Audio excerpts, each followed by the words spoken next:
Welcome back to the PolicyViz podcast. I'm your host, John Schwabish. Happy June, everybody. I hope you are all well and healthy and safe as we near the end of this season of the PolicyViz podcast. Just a couple more episodes for this season. I'll be taking off the month of July and August to rest and relax. And I'm also gearing up for the 200th episode of the podcast. That's right, episode number 200 comes your way at the end of June, and I have yet to figure out what will be special about that episode, but make sure you tune in because I'm sure I have something fun that will be planned for that particular episode. Now, I hope you've been checking out what's going on in PolicyViz on the blog. I've been running a lot of different types of things lately. I've done a bunch of Excel tutorials, and I've also been expanding the YouTube channel. So I have more videos about different types of charts. So if you haven't checked out the One Chart at a Time series, I really do recommend it. There's more than 50 videos on there. You can learn about all sorts of different types of charts and graphs and diagrams. I also have more Excel tutorials on there. So if you're interested in expanding your Excel capabilities, please go over and check it out. And I have a few other things planned that I'll be working on over the next few months. So if you want to get a sneak peek and preview of what I'm working on, consider checking out and subscribing to the newsletter. The newsletter comes out every other week right before the podcast.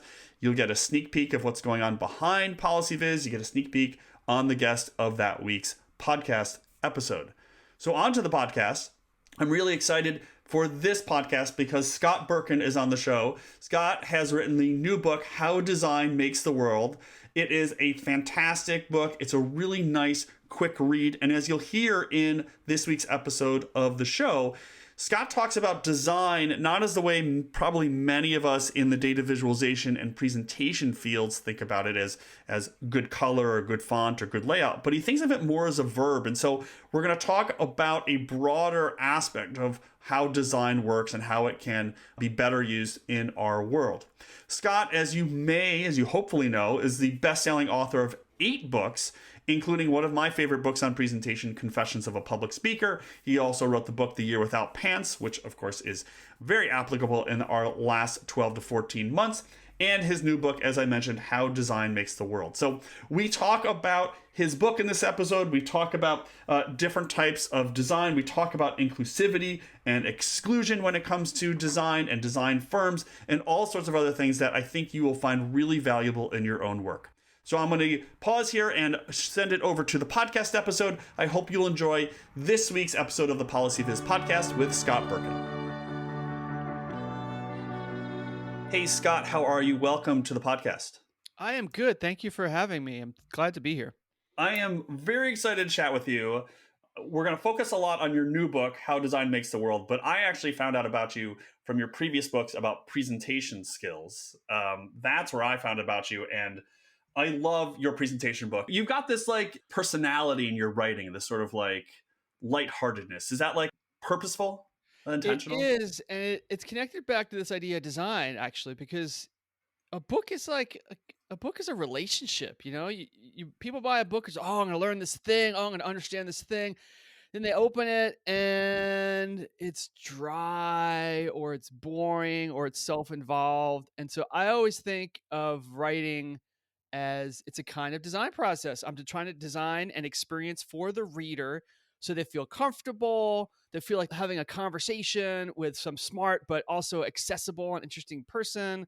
So that was entirely by design, especially for presentation books, which by and large can be really uptight and sound like they're written by someone who has studied rhetoric or always gives perfect presentations. So I'm like, no, that's not the way the world works. Most presentations are terrible. Here's the straight story. That's what I try to do in the books I write. Yeah, that's great. So I'll link to all of your books, but I do, for folks who are interested in presentation skills, the Confessions of a Public Speaker is one of my favorite presentation books. So I do recommend people check that out. But let's talk about your new book, How Design Makes the World. It's a really great book. It was such an easy read, back to what we were just talking about. But I wanted to ask you, just maybe tell folks a little bit about the core message of the book, and then I have a few specific things maybe we could talk about. Sure, yeah. Well, the core message of the book is really, for anyone who's been paying attention, especially for the last year and a half, there's a lot of stuff that we use and depend on that isn't designed very well. and we're very proud of our technologies, like, oh, we have mobile phones and the internet, and we should be proud of these things. But at the same time, there's a lot of aspects to how things have been built that we depend on that are just bad. And in general, most people don't understand how things get made, from how your mobile phone gets made, the websites you use, but also how like our healthcare system works or how like our safety net works. These are all things that were designed by people. And so the goal of the book was to help everybody better understand what good design is and how it's done and how to look more critically. And I mean that in the best sense, not to criticize it, but to think Yeah. more clearly about what it takes to do things well so that we can have a better design world and make better choices in our own lives about how we design things for ourselves. That was the goal of the book. Anyone Right. could read it, really short, try to make it fun, Yeah. but memorable. That was the goal. So when you think about something that's good versus not good, do you have like how do you define good versus not good? Is that like Yeah. the Scott Berkun, like I have a formula I can't tell anybody, or is it more like a Well, feeling? I have opinions on this, but I also know that like some really smart people like Plato and Aristotle tried to sort this out, and they never reached a final conclusion that was satisfying either. So one key theme of the book is we make this mistake of convenience that if we have a couch we like, we'll say, oh, that's a great couch, or a pair of sneakers. Oh, that's so we tend to put the goodness of something in the thing, and it's natural. But if you want to think about design and think about what is good, that's not enough because you have to put an object or a thing into a context. And so one of the jokes in the book that I use to explain this is about hammers. And I tell the story about Thor's hammer. Thor's hammer, it flies through the air. It's infinitely powerful. It can generate lightning and thunder and responds to Thor's command. So it seems like an amazing hammer. But if you start to think about, wait a second, who is this for? Is this for an ordinary citizen? Well, if it's for an ordinary citizen, it's a terrible hammer because they can't even pick it up. So we have to start asking the question when we're talking about any design of anything, a policy, a design, an apartment, a hammer, anything, who is it for? And what problem are we trying to solve for them? And that leads you on a path to having a useful conversation about good. It has to be in a context. Right. And that's what people who are able to make better things or companies that make better things, they are very good at making sure all their brainstorming and all their idea generation is always framed in a context that's going to set them up to solve the right problem for the right person. Right. You know, it's interesting hearing you speak about this because I probably approached your book in this way, even though it does have Legos on the cover, which folks who listen to this show know that that's a big draw for me. But I think when people think about a design book, you know, how design makes the world, what is good design versus bad design, they probably think about colors and fonts and layout and affordances. You know, does the door, do I push it or do I pull it? But your concept of design is much broader than that. You've already mentioned healthcare and the safety net system. So I'm curious if you could talk about your vision of what design really means for everybody. I think that that's part of the semantic battle, I guess, around professions. Yeah. That the word, if you say I'm a professional designer, you're right. A lot of people will assume, oh, you work on style, you make things look cool, or you work on the superficial layer of something, but someone else is actually building the thing. But then in practical use, the word design gets used as a verb everywhere. If you talk to someone who designs a NASA rocket, they're going to say, we designed the engines for that rocket. If you talk to someone who's working on a new healthcare policy, they'll talk about policy design. So I'm really after the verb usage of this word and trying to promote that as a better way to think about this subject, because that's a universal verb then. And that means too that there are shared elements for how to design NASA rocket well, an apartment complex, a website, a mobile app. The shared traits there, that's what I'm after, the root of the tree. And if you can learn that, you can apply some of that knowledge to designing anything. That's the spirit I'm after. Gotcha. And everything that you just mentioned in that list, rockets, building apartment buildings, building mobile apps or mobile phones, all of that really embodies the concept of team, which you have a whole, I think, like chapter 2 on teams. Can you talk a little bit about what does it mean to build a team and then have that team create good design? So there's something in our culture around ideas that goes back probably to the Enlightenment of just we love to think that creative people are lone geniuses and they come up with it, have an epiphany, and then they're able to instantly transform that epiphany into some new invention or new thing that changes the world. That's the story we're told, and we like to hear it.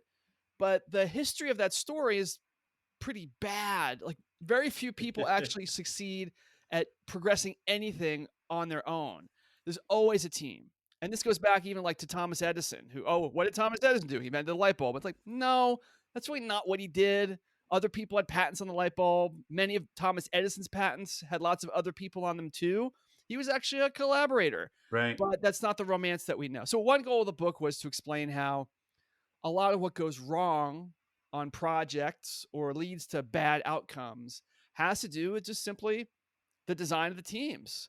How are the roles set up for who's going to make what decisions? How do you Mm. set it up so people feel they have shared goals instead of they're working against each other? And I think the number one reason for why we end up with things that are designed poorly in the world has to do with the way organizations are designed. Most organizations are dysfunctional. Sometimes it's in a superficial, mild way, and they can overcome those limitations. But a lot of the time, I'm sure many of your listeners can think through their work experiences where they had a good project with good goals and good ideas, and the outcome was terrible. Why? Because this team leader and that team leader didn't get along.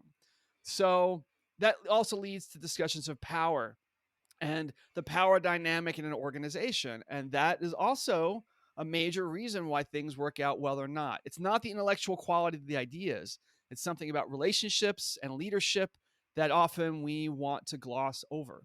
But those can be the real issues. Yeah.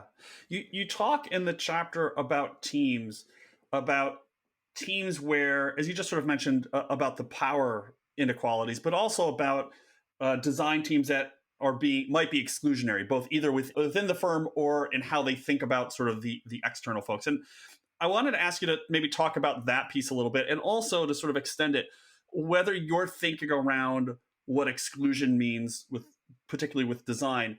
Has your thinking at all changed or evolved or modified over the past year, I guess 18 months or so, in the, especially in the United States, since we've, started to have, I think, a real discussion around race and equity and inclusion? Yeah, I think the default notion about bias and exclusion and leaving people out is that it's sort of, it's something that happens by accident. It happens, maybe people weren't thinking, they got busy. And oh, sorry, we forgot we left out these people. And I think that's where I thought about these issues of bias in design years ago. But in working on the book and doing more research on it, I realized that the default is actually the opposite. So there's a story in the book about a woman who's doing research on voice recognition, and she was doing, this is important research. She's figuring out this new model and new toolkit to use, but she based her work on a technology that had been built by a team at Microsoft for doing voice recognition for robots, and she's working on this project. And it turns out that to demo this work she was doing, she couldn't use her own voice Hmm. because the engineers on that project were all young men.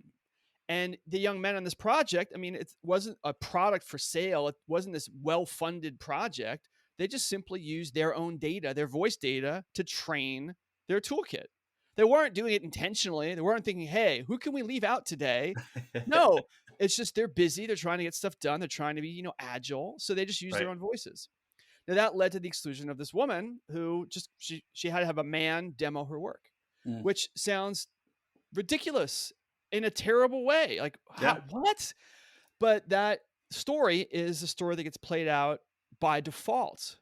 By default. So that means that the burden then on anyone who is a decision maker, a project leader, or a designer, your job then is you have to go out of your way to recognize your biases. It's not this thing you get for free. By free, you're probably going to leave somebody out.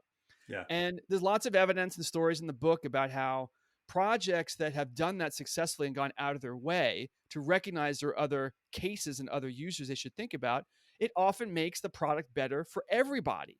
It improves your thinking about what good means by recognizing there are other cases.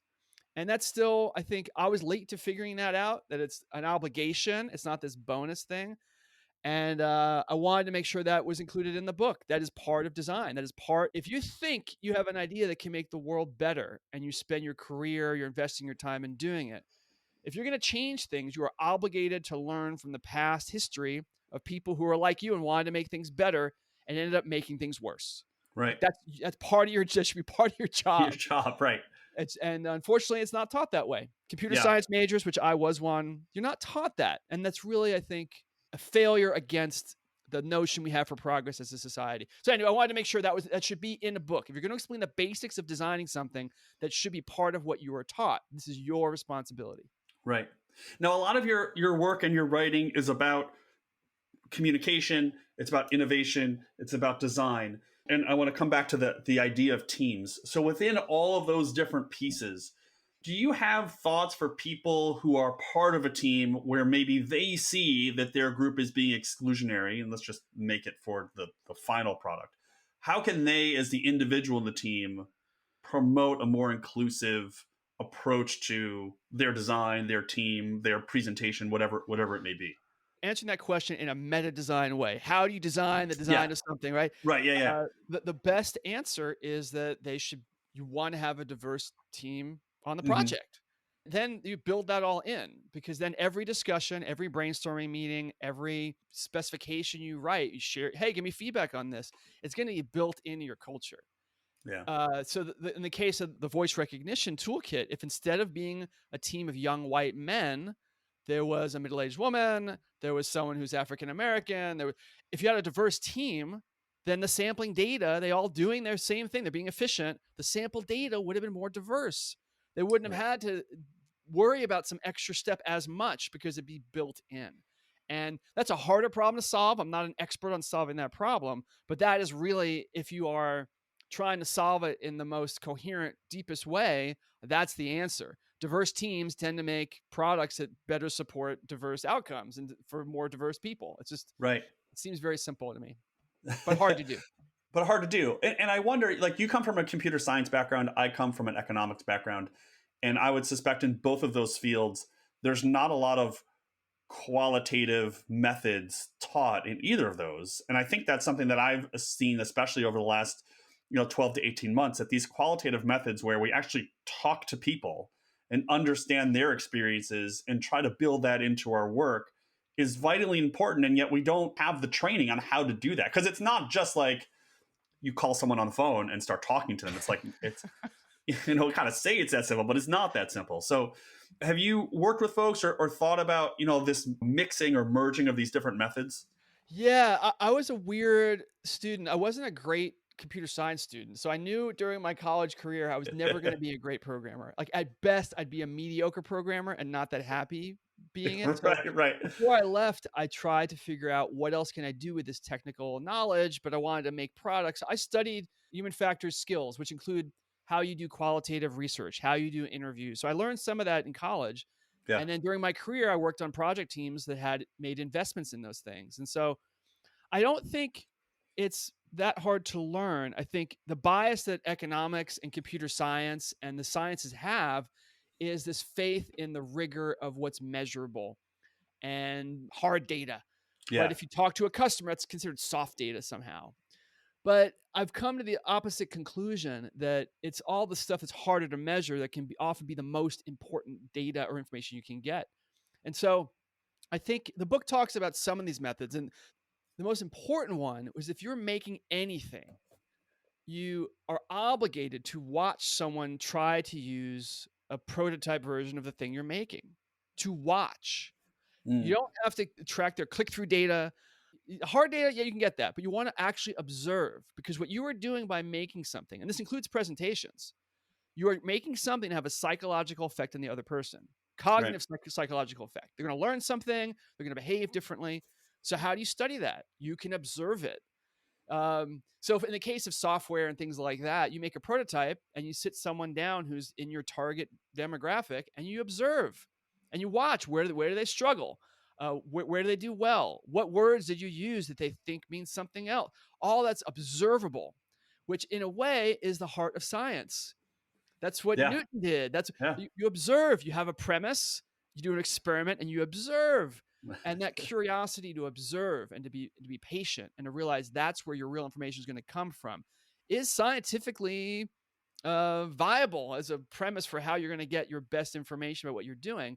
But it involves other people. It involves what we pejoratively call soft skills, which when they're Right. really, really the important skills. Important skills, yeah.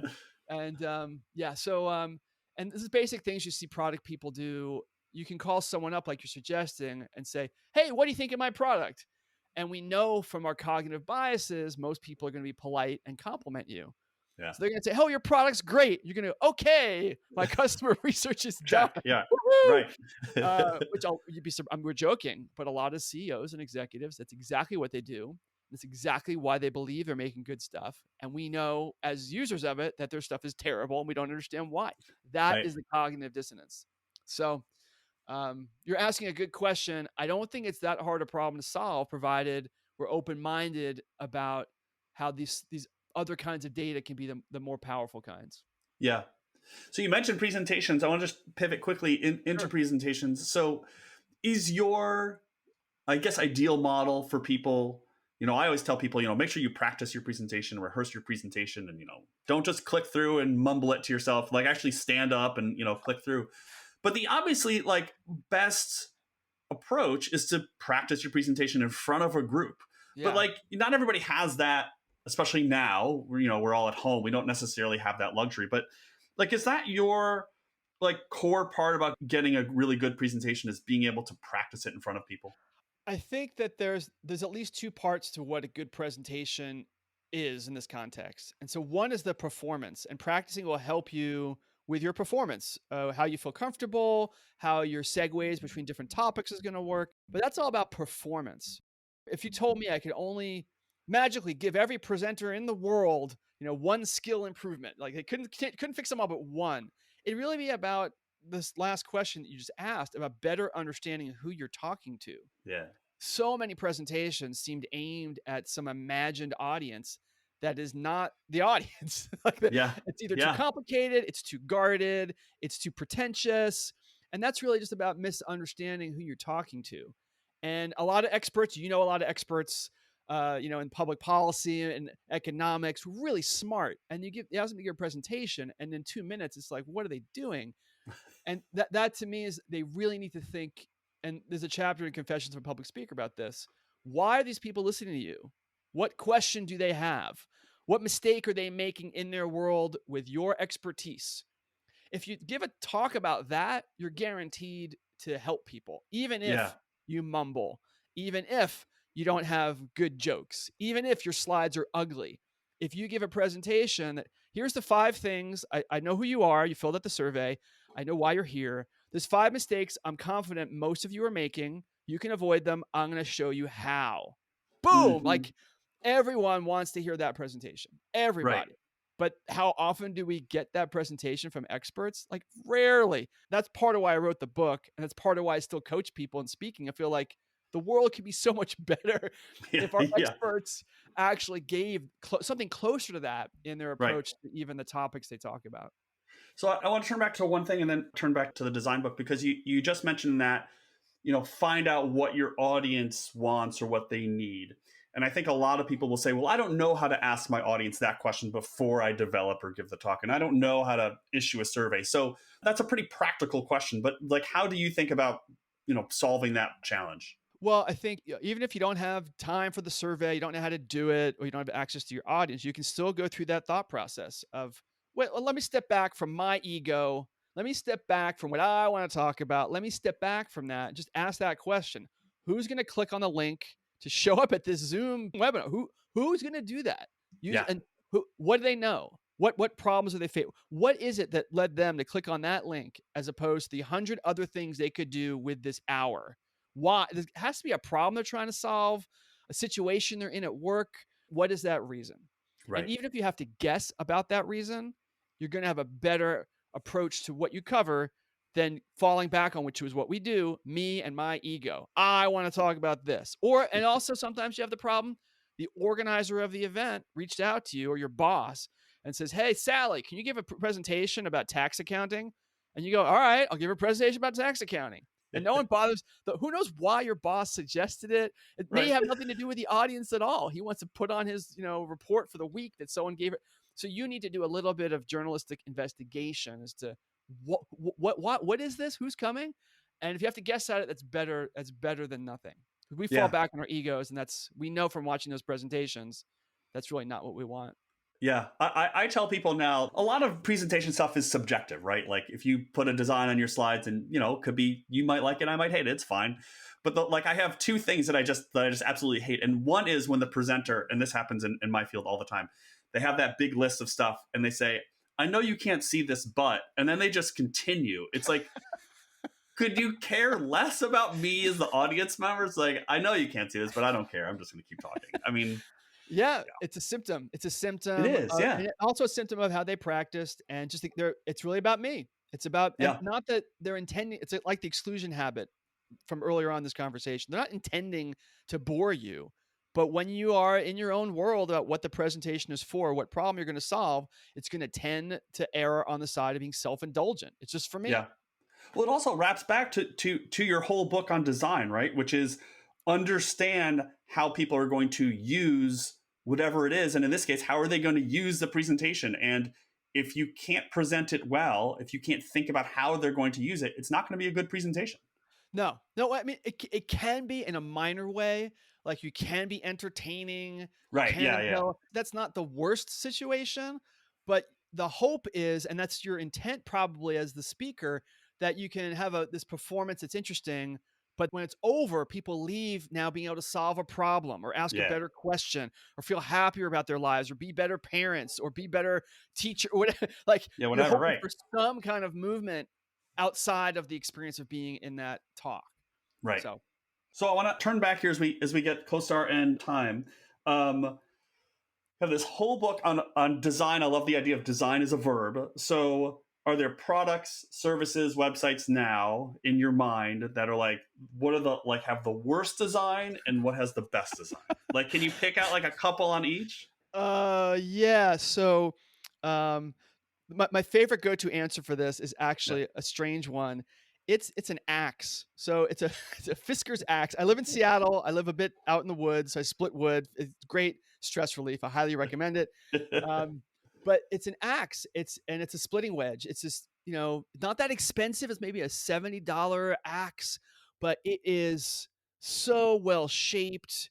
It fits well in my hands. It augments my strength.